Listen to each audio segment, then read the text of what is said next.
حمد و صلات کے بعد محترم سامعین گرامی، یہ زندگی اور یہ دنیا عارضی ہے، فانی ہے، ختم ہونے والی ہے۔ اس زندگی کے اندر انسان کو رہتے ہوئے، زندگی گزارتے ہوئے بہت سی ضروریات اور حاجات پیش آتی ہیں جن کے بغیر گزارا نہیں ہے۔ زندگی کی وہ بنیادی ضروریات شمار ہوتی ہیں، مثلا خوراک ہے، کھانا ہے، اس کے بغیر زندگی مشکل ہے۔ لباس ہے، یہ بھی انسانی ضرورت ہے۔ رہائش ہے، یہ بھی انسانی ضرورت ہے۔ اور اس طرح بے شمار سہولتیں ہیں، نعمتیں ہیں جن کی آدمی کو زندگی کے اندر ضرورت پڑتی ہے۔ تو اسلام ہمیں ان نعمتوں کے استعمال سے نہیں روکتا، ان سے مستفید ہونے سے منع نہیں کرتا، لیکن اس کے ساتھ ساتھ انسان کی ساری خواہشات پوری ہوں، وہ جو چاہے اس کو کھانے کو ملے، جو چاہے بہترین پہننے کو ملے، جو چاہے اچھے سے اچھا اس کو رہنے کو ملے، اور تمام سہولیات آسائشیں اس کی مرضی کے مطابق اس کو ملے، یہ بھی مشکل ہے۔ ہر آدمی کی اس طرح خواہشات پوری نہیں ہوتی۔ تو اسلام ہمیں یہ بھی تعلیم دیتا ہے کہ اپنی کوشش کرو، محنت کرو، زندگی کے اندر آسانیاں، سہولیات وہ حاصل کرو، لیکن اس کے بغیر بھی اگر کبھی گزارا کرنا پڑے اور تھوڑے پر صبر کرنا پڑے تو یہ بھی انسان کو اپنے سامنے رکھنا چاہیے، کیونکہ یہ زندگی عارضی ہے، اس کی نعمتیں بھی عارضی ہیں۔ جتنا بھی زیادہ سے زیادہ آدمی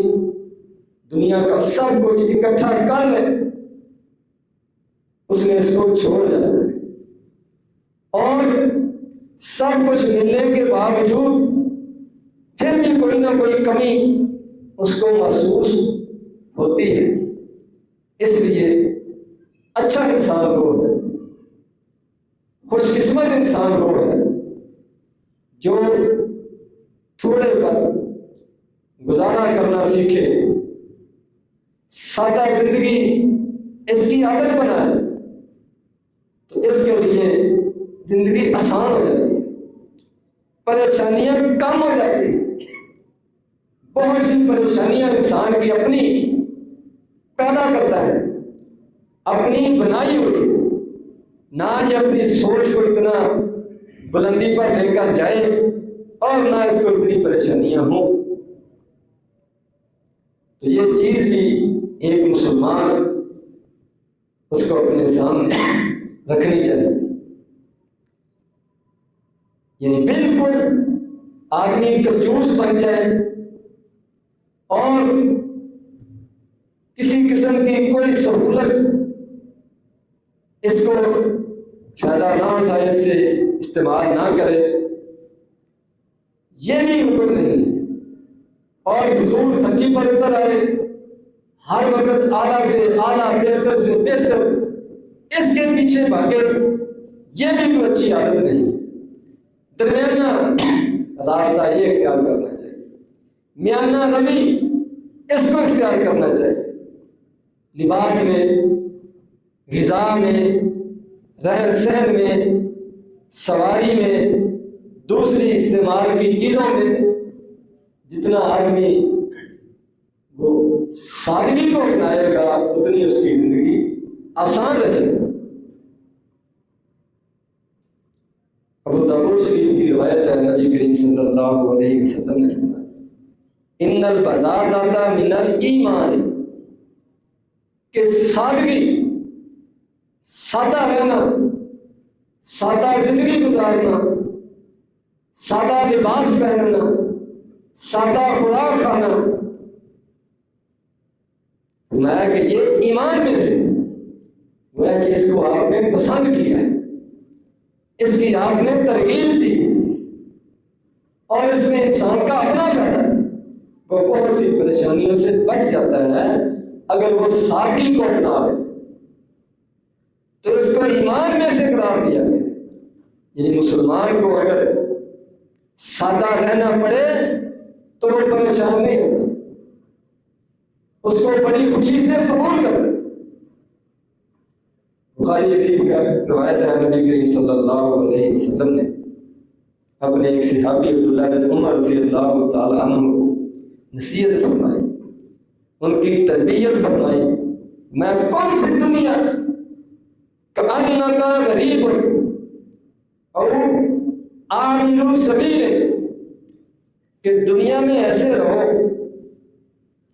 جیسے تم اجنبی یا کسی راستے پر چل رہے، یعنی ہمیشہ رہنے کی سوچ یہ تمہارے اندر نہیں ہونی چاہیے، اور سب کچھ جمع کرنے کی، اکٹھا کرنے کی سوچ، اس سے اپنے آپ کو بچاؤ۔ میں کہ اگر شام کرو تو صبح کا انتظار نہ کرو، اور اگر صبح کرو تو شام کا انتظار نہ کرو۔ مسلم شریف کی ایک روایت میں نبی کریم صلی اللہ علیہ وسلم نے زندگی کو مطمئن رکھنے کے لیے جو کچھ اللہ تبارک و تعالیٰ نے دیا ہے اس پر اپنے آپ کو خوش رکھنے کے لیے بہترین نسخہ بتلایا، فرمایا انظروا الی من هو اسفل منکم ولا تنظروا الی من هو فوقکم، میں کہ ادھر دیکھو، اس کی طرف دیکھو جو تم سے نچلے درجے کے ہے، جو تم سے کم نعمتوں والا ہے، اور اس کی طرف نہ دیکھو جو تم سے آگے ہے، تم سے زیادہ نعمتوں والا ہے، اس کی طرف نہ دیکھو، اپنے سے کم درجہ والوں کی طرف دیکھو، نیچے والوں کو دیکھو۔ فرمایا کہ ذالک اجدر اللہ ازدر نعمت ربکم، اگر ایسی عادت اپنا لو تو پھر اللہ تبارک و تعالیٰ کی نعمتوں کو حقیر نہیں سمجھو۔ جب آدمی یہ عادت بنا لے کہ میں نے اپنے سے اوپر والوں کو نہیں دیکھنا، اپنے سے نیچے والوں کو دیکھنا ہے، تو پھر وہ جو اس کے پاس موجود نعمتیں ہیں ان پر خوش ہو جاتا ہے، ان پر مطمئن ہو جاتا ہے، ان پر راضی ہو جاتا ہے، ان کو معمولی نہیں سمجھتا، کیونکہ وہ دیکھتا ہے کہ مجھ سے بھی نیچے لوگ موجود ہیں، ان کے مقابلے میں اللہ تبارک و تعالیٰ نے تو مجھے بہت کچھ دیا ہوگا، اس کا شکر ہے، تو شکر کا جذبہ پیدا ہوتا ہے۔ اور اگر اوپر دیکھنے کی عادت ہو تو پھر اس کے اندر احساس کمتری پیدا ہو اور ناشکری کا جذبہ پیدا ہو، اور سمجھے گا کہ مجھے تو ملا ہی کچھ نہیں، فلاں چیز میرے پاس نہیں ہے، فلاں نعمت میرے پاس نہیں ہے، فلاں چیز سے محروم۔ وہ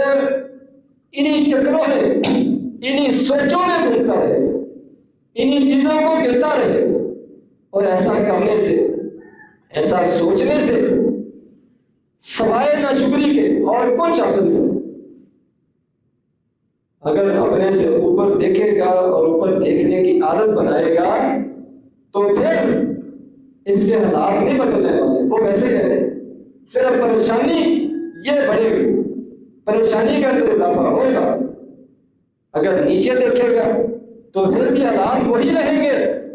لیکن جہاں ہے وہاں یہ خوش رہے گا، تو سوچ کو بدلنے کی ضرورت ہے، ترجیحات ان کو بدلنے کی ضرورت ہے۔ تو نبی کریم صلی اللہ علیہ وسلم نے یہ ہماری تربیت کی ہے، ہمیں زندگی میں خوش رہنے کا نسخہ اور طریقہ بتایا، اور نبی کریم صلی اللہ علیہ وسلم کی اپنی زندگی بھی اسی چیز کا عملی نمونہ تھی، اور آپ کے صحابہ کرام کے اندر بھی یہ چیز پائی جاتی تھی۔ نبی کریم صلی اللہ علیہ وسلم جو چیز میسر ہوتی اس پر بھی مطمئن اور خوش رہتے۔ حضرت عمر رضی اللہ تعالیٰ عنہ فرماتے کہ ایک دفعہ میں نبی کریم صلی اللہ علیہ وسلم سے ملنے کے لیے گیا، تو آپ چٹائی پر، کھجوروں کی چٹائی اس کے اوپر لیٹے ہوئے، اور آپ کے جسم پر وہ نشان پڑے ہوئے ہیں، اس کے چٹائی کے لکیریں پڑی ہوئی ہیں جسم کے اوپر۔ تو میں نے عرض کی کہ آپ کوئی اچھا بستر، نرم کوئی گدا یہ استعمال کر لیں، یہ اپنے لیے پسند کر لیں۔ تو نبی کریم صلی اللہ علیہ وسلم نے ان کو سمجھایا، ان کی تربیت کی، فرمایا میری اور دنیا کی مثال، یعنی دنیا کی نعمتوں کی مثال، دنیا کے سہولیات اور آسائشوں کی مثال میں ایسے ہے جیسے کوئی مسافر ہو، سوار ہو، کہیں سفر پر جا رہا ہو، اور تھوڑی دیر آرام کے لیے کسی درخت کے نیچے وہ بیٹھ جائے، سائے کے نیچے بیٹھ جائے کہ تھوڑا سا میں بھی آرام کر لوں اور یہ میری سواری بھی آرام کر لے، پھر آگے سفر پر روانہ ہوں گے۔ میں کہ میری اور دنیا کی مثال یہ ہے، دنیا کی نعمتوں، آسائشوں، سہولیات اور میری مثال یہ ہے، یعنی ہم نے ادھر ہمیشہ نہیں رہنا، یا ان نعمتوں نے ہمیشہ نہیں رہنا، ہم تھوڑی دیر کے لیے ایک مسافر کی طرح ایک سائے کو ڈھونڈ کر دیکھ کر اس کے نیچے بیٹھے۔ یہ دنیا کی یہ مثال ہے، تھوڑی دیر آرام کے لیے جس طرح مسافر آدمی وہ مسافر خانے میں سائے والی جگہ پر وہ ٹھہرتا اور بیٹھتا ہے، پھر آگے چل پڑتا ہے، اسی طرح ہم تھوڑی دیر کے لیے دنیا میں آئے ہیں اور پھر آگے چلے جاتے ہیں، واپس اللہ تبارک و تعالیٰ کے پاس ہے۔ یہ نبی کریم صلی اللہ علیہ وسلم نے مثال دے کر آپ نے سمجھایا عمر رضی اللہ تعالیٰ عنہ، اور پھر اس چیز کا اثر حضرت عمر کے اندر بھی نظر آتا تھا۔ وہی عمر رضی اللہ عنہ جو نبی کریم صلی اللہ علیہ وسلم سے یہ درخواست کر رہے کہ آپ کوئی نرم گدا استعمال کر، وہی عمر جو ایک مرتبہ آپ سے یہ عرض کر رہے ہیں کہ بازار میں ایک بہت اچھا سوٹ جو ہے وہ فروخت ہو رہا ہے، اگر آپ پسند کریں تو آپ کے لیے وہ لے لیں، جمعے کے دن یا کسی وفد کی آمد پر، کسی ملاقات پر، کسی اہم موقع پر آپ اس کو پہن لیا کریں۔ نبی کریم صلی اللہ علیہ وسلم نے فرمایا یہ تو ویسے ہی ریشم کا لباس ہے، یہ تو مسلمان کے لیے، مومن کے لیے جائز ہی نہیں، اس کے علاوہ کہ اور ہو تو چلو خاص موقع پر بندہ پہن سکتا ہے، جمعے کے لیے، عید کے لیے اور کسی اہم موقع پر اچھا لباس پہن لے، کوئی حرج نہیں۔ تو یہ عمر رضی اللہ عنہ ان سے عرض کر دیں، تو نبی کریم صلی اللہ علیہ وسلم کی اسی تربیت کا نتیجہ ہے کہ حضرت عمر رضی اللہ تعالیٰ عنہ بعد میں خلیفہ بنتے ہیں، وقت کے بادشاہ بنتے ہیں، دنیا کے بڑے حصے کا حکمران بنتے ہیں، اور آپ کی جو چادر ہوتی تھی یا لباس ہوتا تھا اس پر کئی پیبند لگے ہوتے تھے، جوڑ لگے ہوئے ہوتے تھے، کئی جگہ سے ان کو وہ دوبارہ ٹھیک کیا گیا ہوتا تھا۔ یہ حضرت عمر رضی اللہ تعالیٰ عنہ کی اپنی حالت تھی، یعنی مسلمان کو ذہنی طور پر خاص طور پر اور دلی طور پر اس کو سادہ ہونا چاہیے۔ اللہ تبارک و تعالیٰ اس کو نعمت عطا فرمائے، اس کو استعمال کرے، ان سے فائدہ اٹھائے، لیکن ان کو اپنی مجبوری نہ بننے دے، ان کو اپنی عادت نہ بننے دے کہ اس کے بغیر گزارا ہی نہیں، ہر وقت بہترین مرغب غذا اس کے بغیر گزارا نہیں، ہر وقت بہترین نیا لباس اس کے بغیر گزارا نہیں، ہر وقت بہترین ہر قسم کی نعمت سہولت اس کے بغیر گزارا نہیں۔ مسلمان کی یہ عادت نہیں ہونی چاہیے۔ نبی کریم صلی اللہ علیہ وسلم کے جو رہائش کی جگہ تھی، حجرات جسے کہتے ہیں، آپ کی بیویوں کے جو گھر تھے، ان کو دیکھ کر اندازہ لگا کہ ساری بیویوں کے ملا کر گھر اس وقت جو نبی کریم صلی اللہ علیہ وسلم کا روضہ مبارک ہے، قبر مبارک ہے، کتنی جگہ ہے، وہ ساری بیویوں کے گھر اس کے اندر شامل ہے، یعنی اتنی تھوڑی تھوڑی جگہ سب کے پاس تھی۔ حالانکہ اللہ تبارک و تعالیٰ نے بعد میں خوشحالی دے دی تھی، دولت کی فراہمی ہو گئی تھی، بڑی فتوحات ہو گئی تھی، لیکن آپ نے اسی سادہ زندگی کو، اسی کو ترجیح دی، اسی کو پسند کی۔ حتیٰ کہ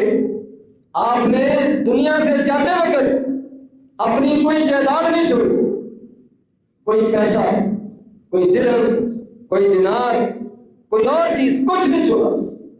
سوائے اسلحہ کے، تلواروں کے، یا وہ زمینیں خیبر وغیرہ میں جو اللہ تبارک و تعالیٰ نے مسلمانوں کو فتح کر کے دی تھی، وہ زمینیں چھوڑی، اور ان کے بارے میں بھی جاتے ہوئے آپ نے وضاحت فرما دی کہ ہم جو چھوڑ کر جائیں، انبیاء کرام جو چھوڑ کر جائیں، وہ وراثت نہیں ہے، وہ کسی کی جائیداد نہیں ہے، وہ کسی میں تقسیم نہیں ہوگا، نہ ہوگا صدقہ، تم وہ صدقہ ہو، مسلمانوں کے بیت المال میں جمع ہو، مسلمانوں کے رفاہ عامہ کے کاموں میں استعمال ہو۔ آپ نے یعنی یہ سلسلہ ختم کر دیا کہ اول تو ہے کچھ نہیں، اگر ہے تو وہ بھی سارے مسلمانوں کا، بیت المال کا۔ یہ نبی کریم صلی اللہ علیہ وسلم کی زندگی اور آپ کا معمول تھا، اور آپ کی سیرت مبارکہ تھی، اور آپ اپنے لیے مجلس کے اندر بھی کوئی خاص جگہ، کوئی خاص پہچان اس کو پسند نہیں کرتے، حتیٰ کہ باہر سے بھی آدمی آتا اس کو پوچھنا پڑتا کہ تم میں سے نبی کریم صلی اللہ علیہ وسلم کون ہیں، میں نے ان سے ملنا ہے، ان سے بات کرنی۔ جب اس طرح کثرت کے ساتھ واقعات پیش آنے لگے تو صحابہ کرام نے خود عرض کی کہ ہم آپ کے لیے کوئی جگہ مخصوص کر دیتے ہیں جس سے باہر سے آنے والے آدمی کو پتہ چل جائے کہ نبی کریم صلی اللہ علیہ وسلم کون ہے۔ یعنی آپ اپنی جو طبیعت تھی اس میں آپ استغنا پائے، کوئی اس طرح کا آپ کو کوئی خیال نہیں تھا، کوئی پرواہ نہیں تھی کہ اگر کسی کو میری پہچان نہیں ہوتی تو نہ سے کسی سے پوچھ لے۔ اس طرح نبی کریم صلی اللہ علیہ وسلم نے زندگی گزاری، اور مسجد نبی کی تعمیر دیکھیں، آپ برابر کے شریک تھے، دوسرے صحابہ اکرام کے ساتھ آپ کام کرا رہے، یہ آپ کی سادگی تھی۔ خیر، خندق کے موقع پر جب خندق ہوتی جا رہی ہے تو آپ کے ساتھ شریک ساتھ کام کرا رہے ہیں۔ بدر کے موقع پر جب سواریاں تھوڑی تھی تو ایک ایک اونٹ جو ہے وہ دو دو تین تین چار چار بندوں کے لیے وہ رکھا گیا کہ باری باری سوار ہوں۔ تو نبی کریم صلی اللہ علیہ وسلم نے بھی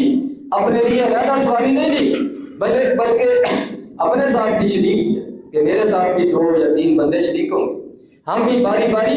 سوار ہوں گے آپ کے ساتھ۔ صحابہ کرام آپ کو کہتے کہ آپ ہماری باری پر بھی سوار رہے، نیچے نہ اترے، ہم سوار نہیں ہوں گے، تو نبی کریم صلی اللہ علیہ وسلم انکار کر دیتے۔ اس طرح نبی کریم صلی اللہ علیہ وسلم نے اپنی امت کی، مسلمانوں کی تربیت کی ہے کہ ان کے اندر کسی قسم کا تکبر اور بڑا پن اور بے رخی یہ نہیں ہونی چاہیے، سب کے ساتھ مل کر رہے اور سادگی کے ساتھ رہے، اور زیادہ جو جسے آج کل پروٹوکول کہتے ہیں، اس کا بھوکا نہ بنے۔ عزت اللہ تبارک و تعالیٰ کے ہاتھ، اور اصل چیز ان اکرمکم عند اللہ اتقاکم، معزز وہ ہے جو اللہ تبارک و تعالیٰ سے ڈرنے والا ہے، جو اللہ تبارک و تعالیٰ کی اطاعت فرما برداری کرنے والا، جو اللہ تبارک و تعالیٰ کی نافرمانی سے بچنے والا، جو پرہیزگاری اختیار کرنے والا۔ اصل چیز یہ ہے جو آخرت میں کام آئے۔ دنیا تو جیسی تیسی گزر جائے گی، تو اللہ تبارک و تعالیٰ نے نعمتیں دی ہیں، ان کو استعمال کریں، ان سے فائدہ اٹھائیں، لیکن اپنے آپ کو ان کا غلام نہ بنائیں اور ان کو اپنی مجبوری نہ بنائیں۔ اللہ تبارک و تعالیٰ ہم لوگ اس کو سمجھنے، اس پر عمل کرنے کی توفیق عطا فرمائے۔ آخر دعوانا الحمدللہ